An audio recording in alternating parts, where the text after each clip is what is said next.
Hello, welcome to SquishiVision, where I am 7 hours behind, so we're going to have to do this retrospective of the show fairly concisely. But I've just finished watching the final episode of Season 3 of What If, and indeed the final episode of the show, named, I think very appropriately, What If. And so I'll talk a bit about what I thought of this episode first of all, and then I guess we talk a bit about the show as a whole and kind of where it landed. I struggle a lot to do these retrospectives because with a lot of these shows, it kind of everything I've said already still applies, and that's very much the case here. But anyway, this episode, what I liked about it, well, I mean, first of all, it did feel very reminiscent of Dragon Ball Z in its kind of, so it was for the vast majority of the episode essentially an action finale. And I mean, I guess that's also part of the criticism, because for a show about choice and how that kind of fractures into different paths,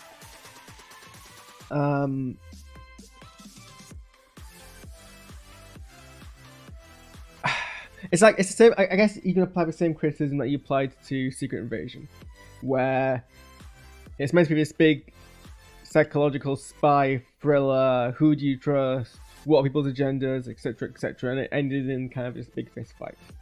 And that's the same thing here. And part of me is thinking, well, maybe that would have been all on brand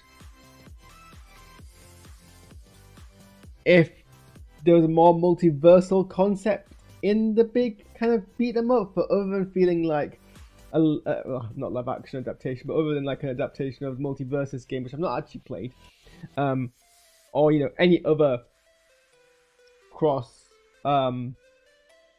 genre, any other kind of cross genre, no cross genre, cross like universe, like things like Super Smash Bros, where you know you've got different characters, different kind of franchises fighting each other. Other than feeling a bit like that, there wasn't really much of a kind of multiversal concept. It was just these bunch of characters from different kind of franchises, not even entirely using their own powers actually, because they're all using like souped up Watcher powers, just beat everyone up. But it did kind of capture, I think, a lot of the kind of excitement that you get from Dragon Ball Z. Well, I did anyway, growing from Dragon Ball Z, and I think the younger me would have very much been more into it. Not that I wasn't into it. It was, you know, you had these grand scale attacks, and then the way it ended was very Dragon Ball Z as well. You know, the bad guys seemingly getting the upper hand on the good guys. They're like inches away from like destroying, obliterating them all even. And then one character, through force of will, pushes through, and in a sacrifice moment manages to kind of win the day. If it works, Dragon Ball Z, should it work? Should it not work for this? Perhaps. But I mean, there were like a few kind of like nice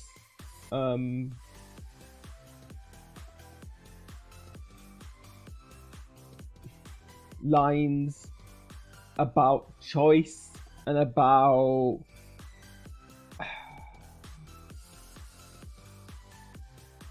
you can only really appreciate the beauty of the world if you choose to live in it, and the more you remove, and you know, it is true. It didn't go deeply into it. It just had a few nice lines about it, and I wonder if that's the right approach it should have taken. That's the right approach that they should have taken with it. I mean, using real world analogies. It's always about, you know. See, it's hard to really apply it to a real world analogy, because I guess the most real world analogy is observing things that happen in the wild, which you shouldn't. Which I think most people ethically realize you shouldn't intervene in. Because that's just, and it's also kind of the prime directive in Star Trek, which, you know, is controversial to an extent. People have different kind of like issues with it, both in universe and out of universe. Most of that is kind of just the inconsistent way that it's often used more than anything else. Most people generally accept that the principle in itself is sound, because if you intervention when it comes from a position of superiority can often be bad for the civilization. And so by that logic, the three authoritarian watchers had a point. And you know, they could have made that point, you know, by intervening. You're removing agency, you're taking away the natural growth of universes, you know, where do you draw the line? These are all of the kind of philosophical arguments I would kind of expect to be in the episode, given what its apparent thesis statement should have been, and instead it was just a big beat 'em up fight. And I guess in that sense it wasn't that satisfactory. Like Uatu, which they do mention the name of. I said that last week. I was hoping they do mention Uatu's name, because I always struggle to realize how to pronounce Uatu, and I think it is Uatu if I can remember correctly. Uatu essentially conveys their thesis by beating it into Jason Isaacs' Watcher, which isn't how an argument works, really. So yeah, that's the kind of issue there with the finale. And as a show as a whole, I don't think I have any more kind of things to comment on it that I haven't already said. It has had some peaks, some highlight moments where we do take a story we know very well and we change one bit of it and we see what the ramifications of it are. Sometimes the ramifications of it are kind of very tangentially related to the change, and it doesn't really feel like it's connected to the point where it feels satisfactory. Other times it was. That's mostly in the first season of the show. They did more of that. I think most people accept the first season of the show kind of had a better grasp on its mission statement, because it was able to do both the, well, what if this was slightly different, and it also kind of tie that into a finale where everyone was brought together. And the fact that everyone was brought together wasn't expected. We didn't think that was how the show was going to end. We didn't think it was going to have a continuing arc. So the fact that it did was a bit of a twist. And then it kind of became expected in every kind of subsequent iteration, every subsequent season, that they were going to do that and tie things together. And it became less of a kind of a wow factor.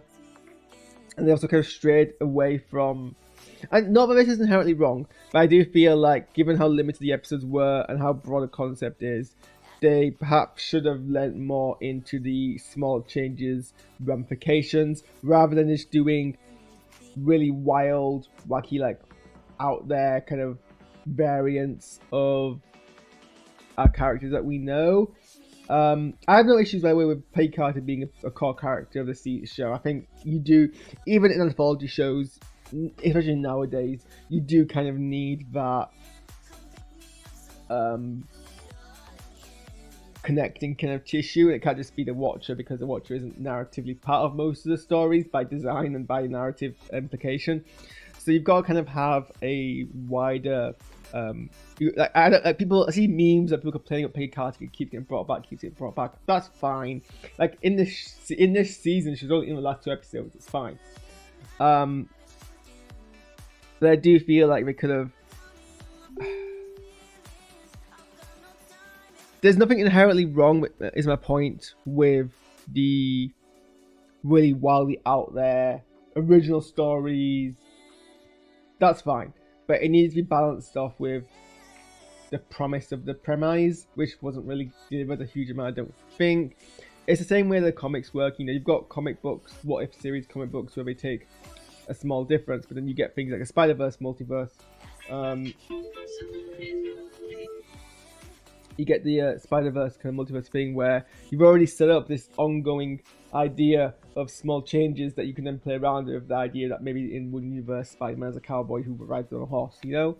I mean, even that's a small change for a bigger, larger kind of scale thing.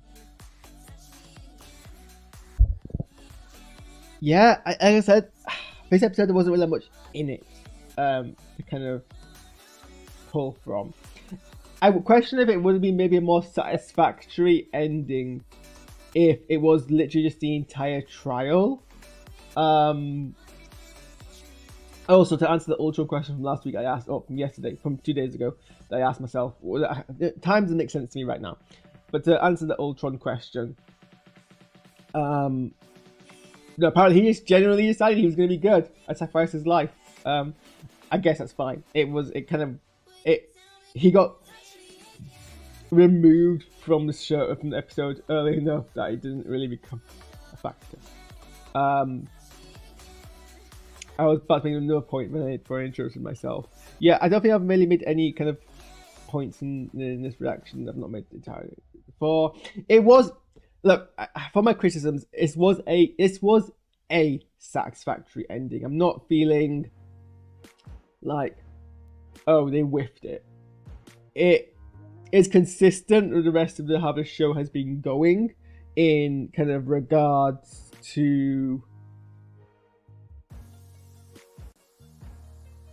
you're just kind of throwing action figures together rather than dealing with the philosophy of choice.